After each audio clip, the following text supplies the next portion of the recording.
Do you hear the hum at night? When silence should be all around, when the only light is the moon tracing the ground. At first, you can barely hear it. Just a distant sound.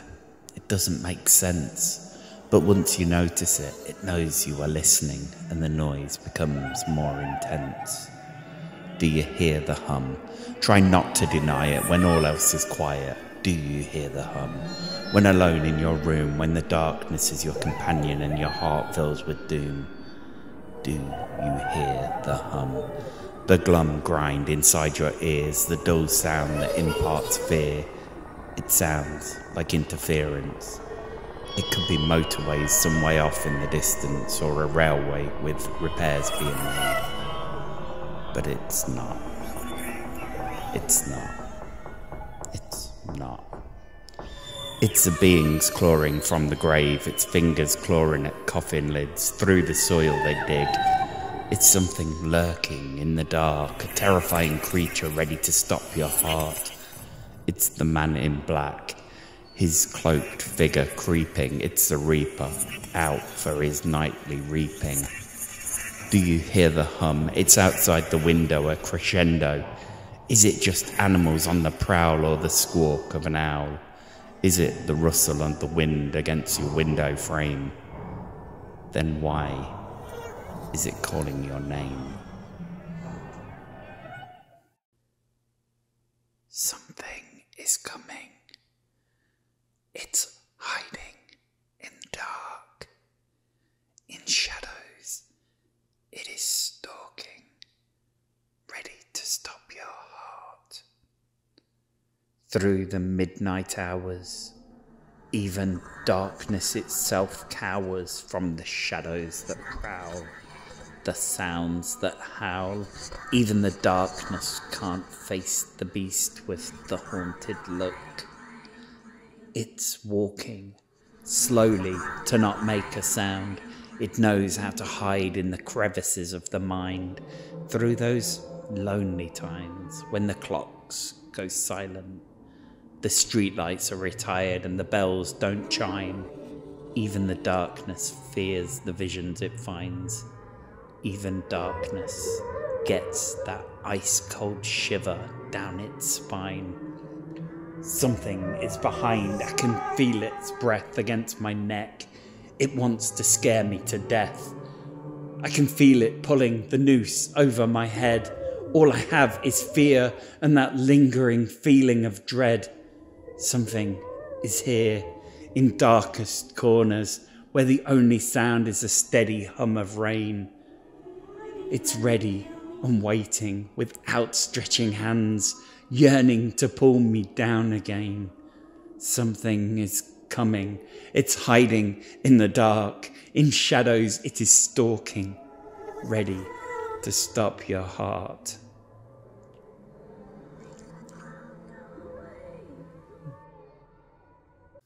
This, my tale, which I impart with insight. It's hard to describe the horrors of that night, but I shall endeavour to be accurate and true, though the mists of time often cause threads to undo. I had a fright, a scare that took my breath. Upon the moors I had a brush with death. The fog was swirling, the wind bitter, biting and whirling. It was a night like any other. We were travelling under cover of a blanket of stars. But before too long, a dark mist enshrouded the car. The journey, long and hard. We were parched, so we stopped for some liquid reward. A few beverages to lift the spirits. The mist had drained our wits. It took a toll on your mind being blind on a road full of bends. So we stopped before we hit a dead end. Started with a few beers, my eyes bleary, the seat had me in its grips, the cold glass in my mitts I sipped. Fire roared, a vengeful flame, angry sparks ignite, then simmer down again, shimmering in the chimney flume. I was unaware of how close I sat to my doom. I just wanted to rest, close my eyes for a short span, but alas, the pub had other plans. The spirits had us cornered. They saw us coming and put on a show. Ghostly echoes below timber roof. In truth, a few drinks had been sunk, and my vision wasn't quite on point. But the spectral image in front of me was floating about a foot off the ground, and the others, they just blurred around. I wanted to scream in fright, but something had stolen the sound, gripping my larynx tight. I ran for the door, and the next thing I saw, wide open moors. Well, I would have seen them if it wasn't so foggy and if my eyes weren't so groggy. But alone I stood, all cold and scared, when a man approached. All dressed in black, into my space he encroached. He spoke in hushed tones. In a single word, he scared me to my bones. Leave. Well, I wasn't about to stay. I'd say I ran, but it was more that I scrabbled away. Nowhere to turn. The fires burned at the pub in the distance, but the ghosts had made it clear I wasn't welcome to share a coexistence. I couldn't stay here. The man in black was gaining ground, and his fingers touched me now. I'd be frozen in time. So I just kept running until the sun arose, miles away in wet, cold clothes, and I jumped on the next bus out, and I never looked back. Of my companion on that journey, there was never a word, just vanished from the face of the earth. It was like no one even knew they existed. But I knew. And sadly, the ghosts of that place had gotten their taste. And of my friend, there would be no trace.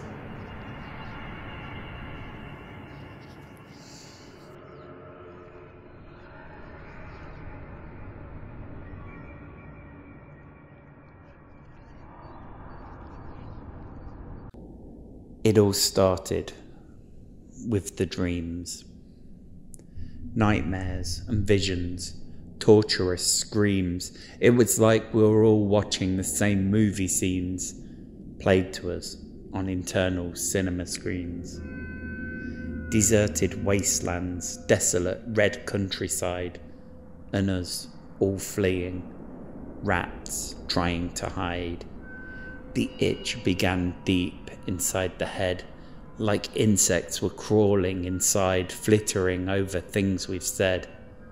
Scratching did nothing to dull the itch. It was infernal. Nothing to do but feel the twitch of this irritation internal. Then came the rain. The atmosphere was charged. Storms filled the drains. And through the rain, voices filled our brains. A language that we didn't understand. Not like human words. Projected sounds and visions into our pineal glands, filling our minds with images, dark and vivid. Then they came, in metallic ships which blocked out the sun. From the stars we had nowhere to run. They just hovered above, watching, waiting. Were they expecting a welcoming, or were they baiting to see if we would take our normal path, throw some missiles at them, and not worry about the aftermath? We did, of course. It is all as humans seem to be good for: death, destruction, and war. But it was like throwing stones at a tank. Our nukes didn't make a dent. Collectively, hearts sank, and the ships still loomed in the air. Gunpowder, pollution, and radiation were what these creatures were craving. The atmosphere, perfect for them to breathe. They exited their ships and took over the lands beneath. They allowed us to live, working us to death on their pollution machines, slaves to their needs, and when we had served our purposes, on us they would feed.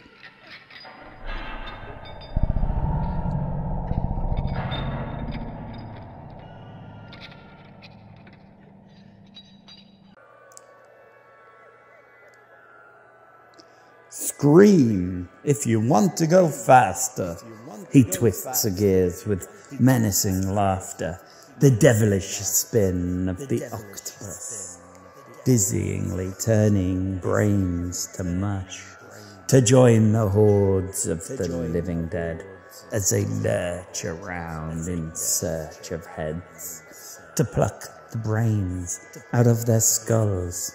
The organ music never lulls as they satisfy their hunger in this fairground of nightmares when no one wakes from their slumber. The looming terror of the Ferris wheel high above the carnival field. From up here you can see it all. The amusement arcades filled with coin cascades where you lose self-control, slowly eating away at your soul. In the distance, the Big Dipper rises, serpentine into the night sky. The tracks never seem to end. They just sink into the ground at the final bend. Smoke and fire devour the cars.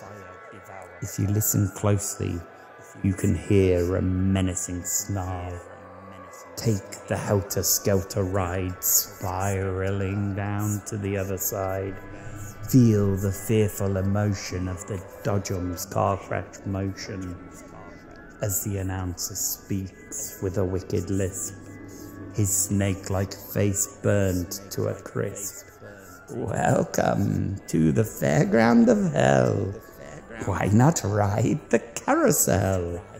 In their grim nightmares and the visions within, no fortune teller could have foreseen the waltzer's deadly spin and the candy floss machine that spews out spiderweb threads in this fairground of the dead.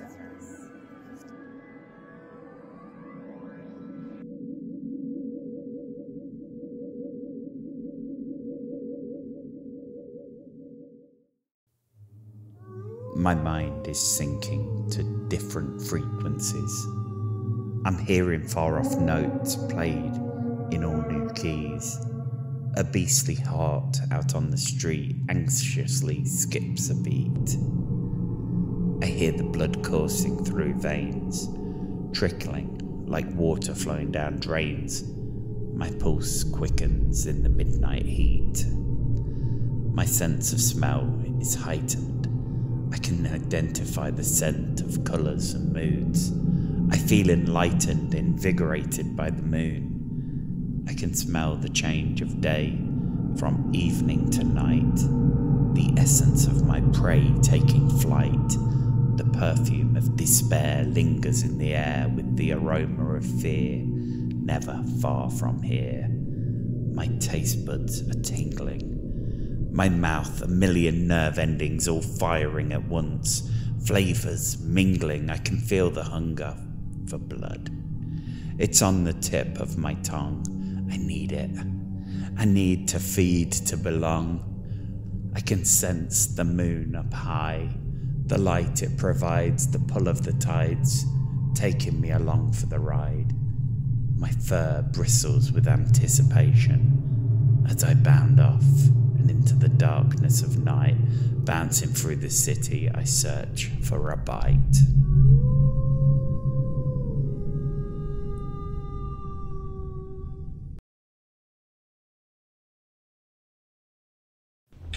The knocking began, dead on 4.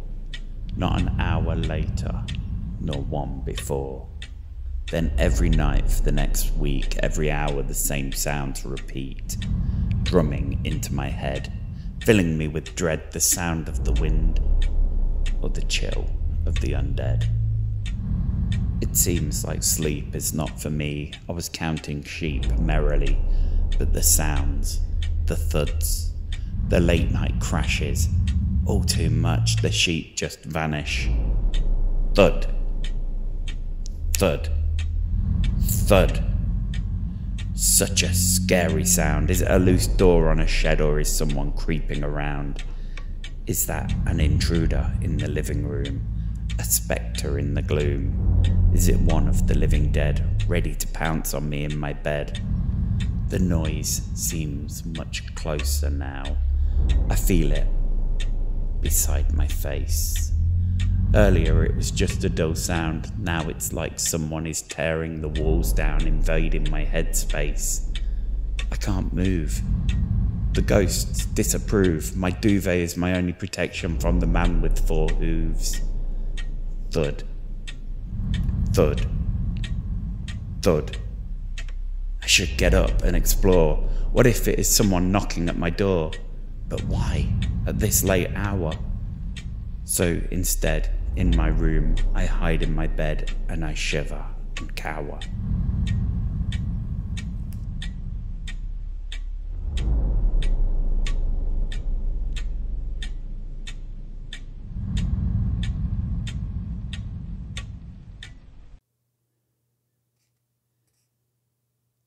It's all very lonely.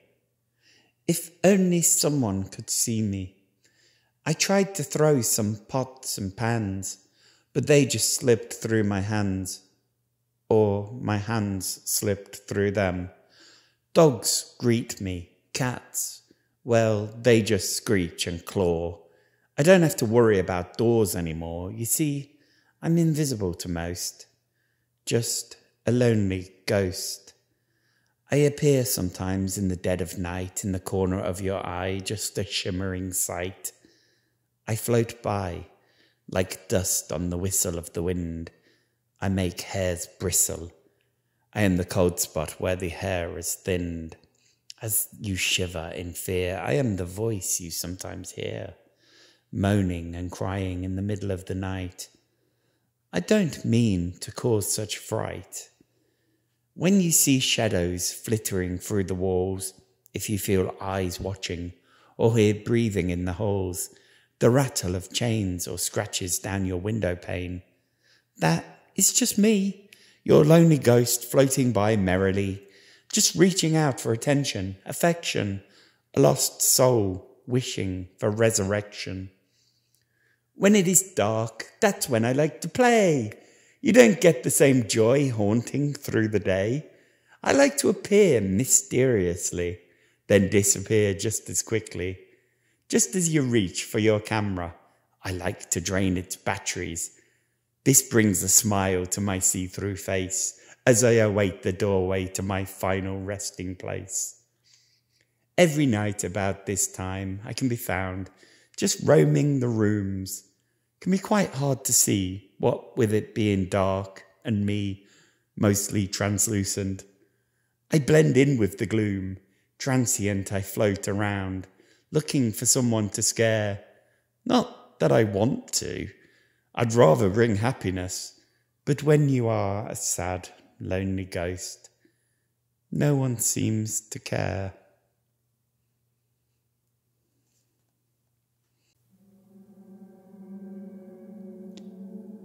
Into the mirror I look, deep into that lake of reflection.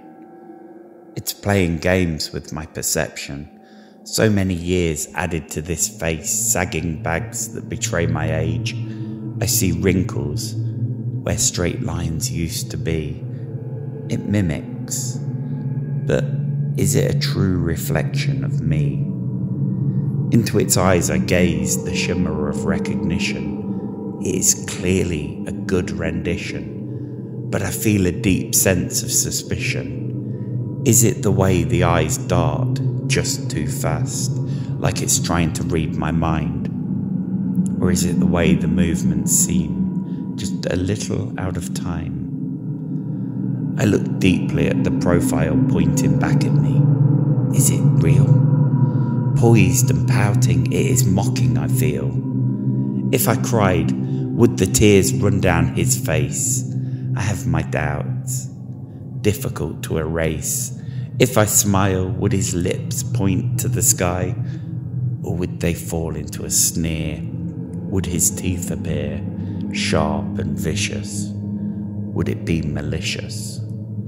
The image in the mirror stares back, identical it seems, but it has a sarcastic grin. He is now moving before I am. Am I mimicking him? Am I the reflection staring in? The mirror face looks back at me and winks.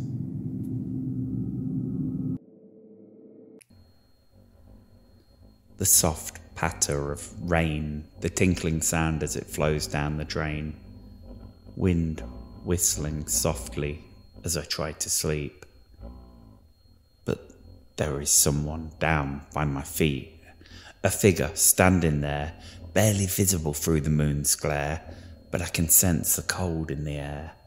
Electricity makes my hair stand on end. Sweat drips down my face, duvet held firmly in place. She doesn't seem to move, just a statue looming in my view. In the corner of my room near my feet, which twitch in fear, it's the icy eyes and their vicious leer. The way her lips are missing, and the hole in her head where her brain should be sitting. I slowly reach for the switch to the nightlight that by my bed sits. I flick the button. Nothing. A fuse must have blown, or has the apparition turned the power off to my home. I'm frozen and alone. Instinctively I grab for my phone, but who could I call about a ghost on the roam? I input my passcode PIN, slide down the settings, turn the torch full glare, and point it in the direction of fear. What do I see? A pile of clothes sitting there. But was it just the clothes that I saw, or was there something more? I could swear I saw her face, her wretched features etched into my headspace. The smell of electricity still lingers, the thought of those creaking, bony fingers, and on the floor, damp footprints where her feet should have been